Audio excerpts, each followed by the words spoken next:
Hello once again, Life on Robbers, and I'm just here to talk to you today with a bit of a rant in my mind about American reality TV, and I think that it's starting to become a growing, concerning trend actually towards synthetic intensity, as I call it.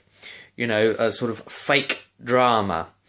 And I've noticed it's something that's growing in a lot of these American so-called reality television programs. So when you've got things, actually I'm not going to name any names except one in a minute.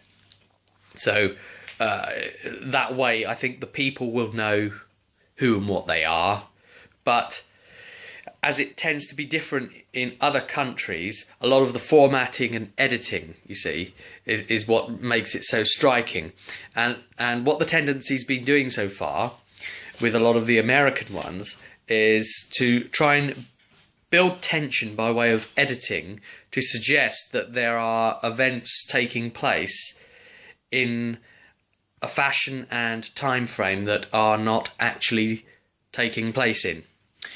And with the usage of cutting away, overdubbing sections out of a different time and popping them in, all of these, which I would call unscrupulous techniques, are being used in the editing process just to amplify the so-called entertainment value. It's it's amping up the ante, the action, and it takes it beyond reality TV. It's not reality TV anymore. It needs to be called so-called reality TV. That's the only way you can really justify it.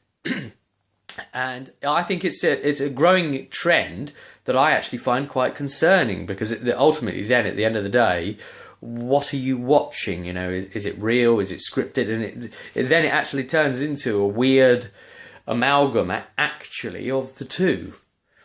A little bit worrying. And there was a particular case that I think perfectly demonstrates all this with the Keeping Up with the Kardashians one that was going on, where apparently the mother had split from the husband and the father, and they pretended that they were still together just for the benefit of the show or something like that, just because it didn't fit the plot that they would have a breakup right now. And wow, that's just really bad. And I think the I think the industry itself is so plasticky now that I think the common sense of the people ought to really at this point make the whole thing just implode in on itself.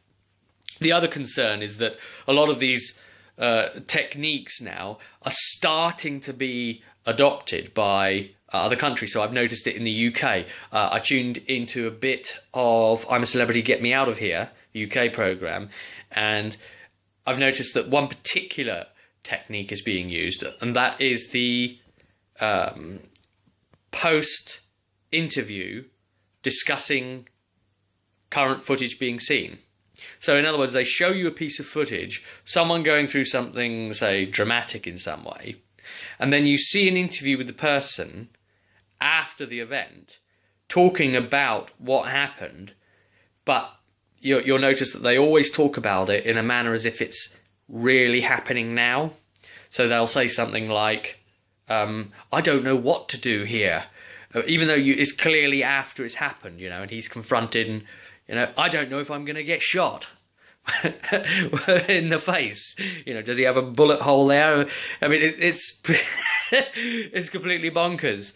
I mean, that's like the extreme version there of explaining, but that style of thing too, and it's just really on rinse and repeat, and they are all just very much a copied format.